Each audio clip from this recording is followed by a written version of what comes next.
Ustaz, mengapa Allah ciptakan Dajjal? Mengapa Allah ciptakan syaitan? Mengapa Allah ciptakan iblis? Saya buat pertanyaan kepada siswa, pelajar-pelajar, penuntut ilmu. Siapakah Raja Saudi Arabia? A. Sulaiman, B. Salman, C. Ahmad, D. Muhammad. Maka pelajar akan menjawab satu di antara empat. Dia kena pilih. Maka dia akan pilih Salman bin Abdul Aziz. Mengapa saya buat Sulaiman? Mengapa saya buat Ahmad? Mengapa saya buat Muhammad? Sebab saya nak uji pelajar saya. Boleh tak ia membezakan mana yang raja sebenar, mana yang bukan, mana yang memimpin Saudi Arabia, mana yang bukan.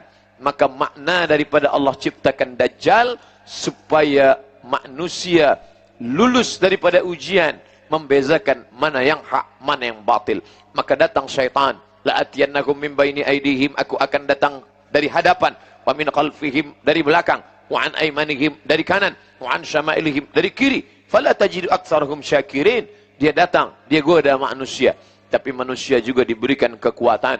Wa nafsi wa ma sawwaha, demi jiwa dan penciptaannya. Fa alhamaha fujuraha, Allah berikan jalan fujur, jalan tak baik, jalan batil.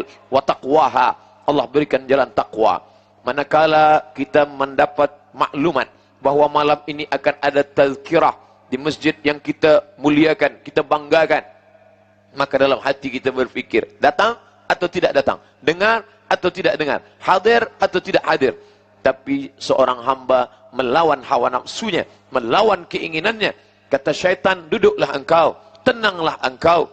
Tapi malaikat berbisik, datanglah engkau.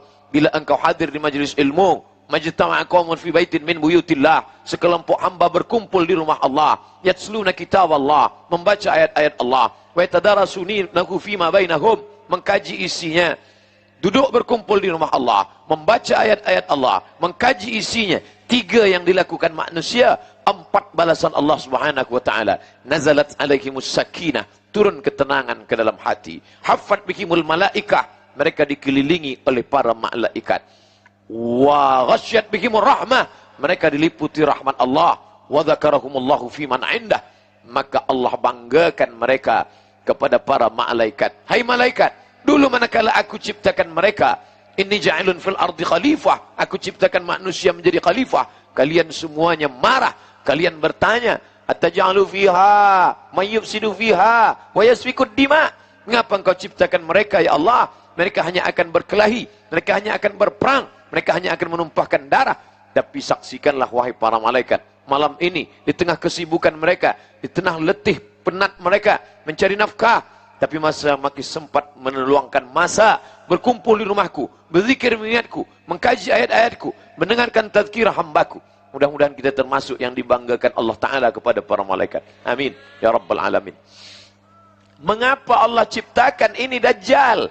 Ini adalah ujian. Ahasiban nasu ayyutsraku, apakah manusia itu menyangka mereka ayyutsraku, dibiarkan begitu saja? Ayyaqulu amanna, mereka berkata kami beriman. Wahum la yuftanun, padahal mereka belum diuji. Fatana, ujian. Bila kita menemukan batu, kayu hitam, kita tak tahu apakah ini sampah atau ini emas. Kalau emas, maka dia mesti fatana, diuji. Menguji emas, dibakar dia dengan api.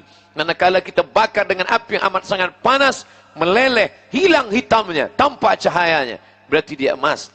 Sedangkan manusia diuji dengan kematian anak, maka saat itu dia bersabar. Diuji dia dengan harta, maka dia bersabar. Diuji dia dengan kehilangan, maka dia tetap bersabar. Tapi manakala diuji dia dengan Dajjal, saat itu dia tidak termasuk orang-orang yang lulus ujian Allah Subhanahu wa taala. Apakah Ustaz Abdul Samad yang memberi tazkirah tentang Dajjal itu lulus daripada najah, berhasil daripada Dajjal? Belum tentu lagi. Kita tetap berdoa kepada Allah. Kita tak angkuh dan sombong dan berkata, mana Dajjal itu? Aku lulus daripada ujian Dajjal. La yadkhulul jannah, tak masuk surga. Man kana fi qalbihi, sesiapa sahaja yang dalam hatinya mithqala habbatin min khardalin min kibrin, ada sombong sebesar biji sawi, angkuh, semua kerana pertolongan Allah. Andai anak kita yang lucu dan cantik dipuji oleh orang, oh comelnya anak ni, kita berkata Alhamdulillah. Ucapan Alhamdulillah mengembalikan nikmat ini kepada Allah, menyelamatkan kita daripada hasad, menyelamatkan kita daripada takbur, menyelamatkan daripada penyakit ain. Sebab daripada ain muncul daripada sifat angkuh sombong, sifat iri dan hasad. Maka manakala datang pujian Allah, Masya Allah, ini luar biasa, ini hebat, kita berkata Allahu Akbar, kerana ada yang lebih besar daripada nikmat ini. Siapa dia? Allah. Balikkanlah segala sesuatu kepada Allah untuk menyelamatkan.